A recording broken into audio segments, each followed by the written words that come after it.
All right, welcome back, my dear student. So in the last lecture, I gave you a little challenge and told you, you know what? Why don't you go ahead and make a, piece of code that will actually delete the file from our server and then delete it from our database, right?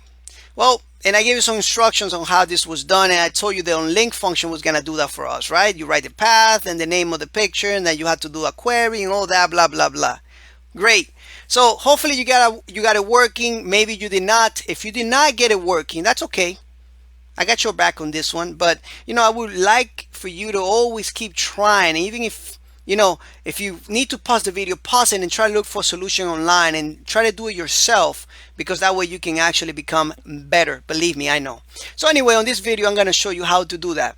What I'm going to do is I'm going to go to my uploads folder. I'm going to delete all the images that I got. And I'm also going to delete everything I got on that specific table, right, regarding slides, all right, in the slides table in our PHP admin. All right, so we don't have anything. Perfect. So the first thing that we need to do is actually, like I said before, we need to make a query and find that picture. The best thing is, right, is to start with the query of actually finding the picture and then deleting the file from the server. Because if we start with deleting the record from the database, from the table first, then we won't be able to find that record and that image name, and we won't be able to delete that file, right? Because we can't reference it. So we need to start here first. And I'm just gonna copy some code that I got, and I'm gonna paste it here and explain it to you. All right, so here, what we're doing here is that we're selecting slide image. We're not selecting everything from that table. We don't have to do that. To make our application a little bit faster, what we could do is we can just select that specific row.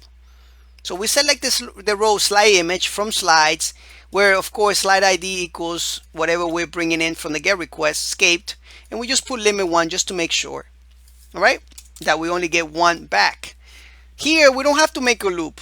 If we're getting 1 result back, why do we have to make a loop, right? So what we could do is just assign it to this variable right here. We can assign the fetch array, that's custom function that we got with the result set. We assign it to this row here, and then we can use a variable and assign the upload directory constant with the separator and the slide image. We can concatenate all this and assign it to this variable target path, and then guess what?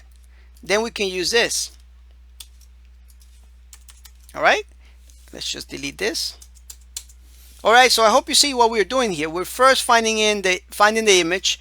We're of course using this to loop through it 1 time.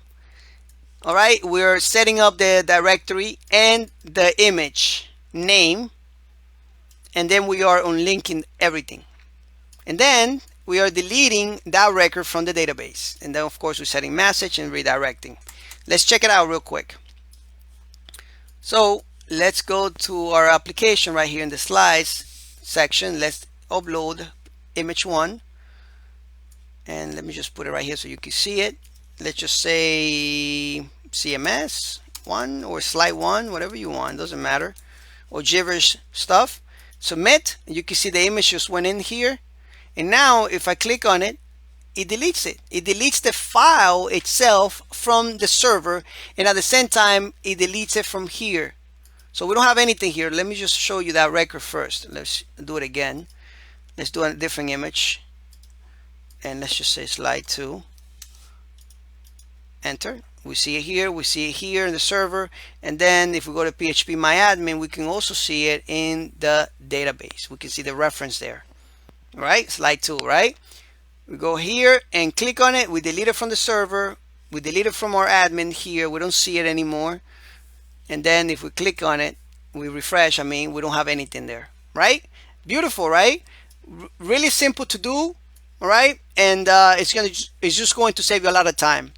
Thank you so much. On the next lecture, I think I got a functionality that we're going to be building with JavaScript and jQuery, all right? It's going to be pretty awesome, because what we want to do is we want to build a safety net just in case we click on one of these thumbnails and delete it by mistake, right? What I want is a pop-up message here on the screen saying, hey, wait, are you sure you want to delete this file? If yes, click OK. If not, cancel it. That's all I want. Very easy functionality. Some of you that are new, from my students from my PHP for Beginners course or my object-oriented programming for PHP know how to do this. But if you don't worry, I got your back on the next lecture. If you do, don't even watch the lecture. Watch the next after that, all right, or something like that. Anyway, have a good day. Awesome. Take care, and I'll see you in the next lecture.